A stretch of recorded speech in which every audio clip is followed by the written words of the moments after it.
దేవుని పరిశుద్ధ నామమునకు మహిమ ఘనత ప్రభావము కలుగును గాక. ప్రభునందు ప్రియమైన దేవుని బిడ్డలారా, పరిశుద్ధ గ్రంథమైన బైబిల్ నుండి దేవుని వాక్యాన్ని చదువుకుందాం.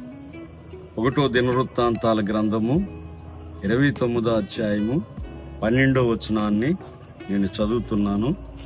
ఐశ్వర్యమును గొప్పతనమును నీ వలన కలుగును, నీవు సమస్తమును ఏలువాడవును, బలమును పరక్రమమును నీ దానములు హెచ్చించువాడవును, అందరికీ బలమిచ్చువాడవు నీవే. కనుక ప్రభునందు ప్రియమైన దేవుని బిడ్డలారా, పరిశుద్ధ గ్రంథము నుండి చదవబడిన ఈ లేఖనాన్ని మనం చూసినప్పుడు దావీదు దేవుని సన్నిధానములో తెలియచేస్తున్నారు. ఐశ్వర్యమును గొప్పతనమును కలిగించువారు దేవుడని దేవుని వాక్యములో మనం చూడగలుగుచున్నాం.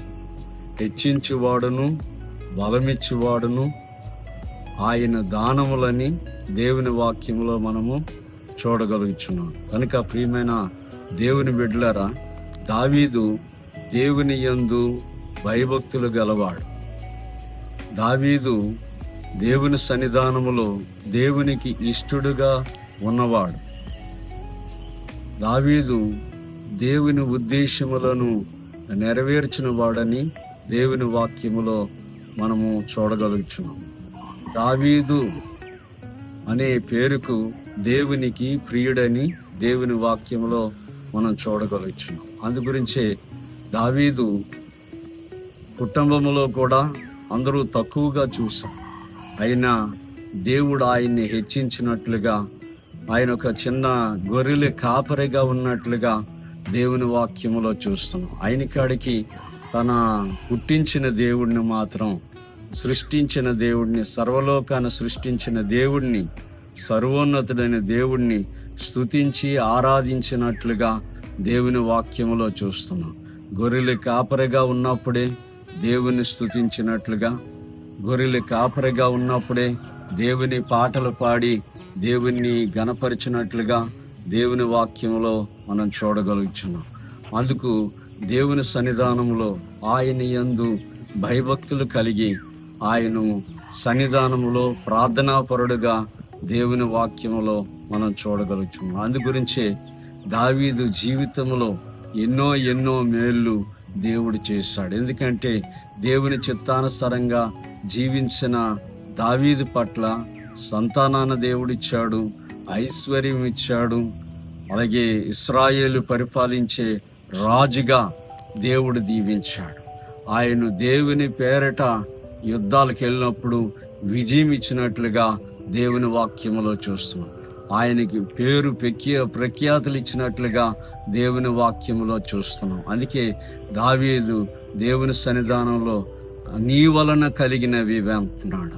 కనుక మన జీవితంలో కూడా ఇవి దేవుని వలన కలిగినవి. దేవుడు నీకు ఇచ్చిన అన్నిటిని బట్టి దావీదు వలె దేవుని యందు భయభక్తులు కలిగి ఉంటే దేవుడు నిన్ను, నీ కుటుంబాన్ని కూడా దీవిస్తాడు. దావీదు దేవునికి కృతజ్ఞత స్తుతులు చెల్లిస్తున్నాడు. అయ్యా, ఈ బలము, ఈ గొప్పదనము, ఈ పేరు ప్రఖ్యాతులు ఇవి నీ వలన నాకు కలిగినాయి. నీవే నన్ను హెచ్చించావు, నీవే నన్ను ఆశీర్వదించావు, నీవే నన్ను దీవించావని తెలియచేస్తున్నాడు. మన జీవితంలో కూడా దేవుని యందు భయభక్తులు కలిగి ఉన్నప్పుడు, దావీదు వలె దేవుని సన్నిధానంలో భయభక్తులు కలిగి ఉన్నప్పుడు, అందుకే దావీదు 34వ కీర్తనలో అంటాడేటంటే, యెహోవా యందు భయభక్తులు గలవారికి ఏ మేలుయు కొదవై ఉండదని తెలియచేస్తున్నాడు. కాబట్టి మీరు కూడా దేవుని యందు భయభక్తులు కలిగి దావీదు వలె ఉండండి.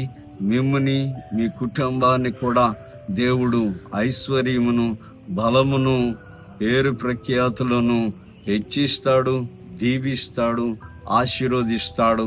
ఆయన యందు భయభక్తులు కలిగి జీవించినప్పుడు మన జీవితంలో కావలసినవన్నిటిని కూడా నీ ఏమి కలిగి ఉన్న కాడికి వాటన్నిటినీ నీకున్న జ్ఞానాన్ని బట్టి, నీకున్న బలాన్ని బట్టి, నీకున్న ఐశ్వర్యాన్ని బట్టి, నీకు ఏది కలిగున్నా ఇది దేవుని వల్ల కలిగింది, ఈ దేవుడు నాకు ఇచ్చిన దానము అని దేవుని సన్నిధానములో దేవుని యందు భయభక్తులు కలిగి ఉన్నప్పుడు, ఇది దేవుని కృపను బట్టే నేను ఈ స్థితిలో ఉన్నాను అని దేవుని కృతజ్ఞత చెల్లించినప్పుడు, ఇంకా దేవుడు నీ జీవితంలో దావీదుకు చేసినటువంటి మేలులన్నిటినీ నీ జీవితంలో, నీ కుటుంబంలో కూడా దేవుడు అట్టి కృప చూపిస్తాడు.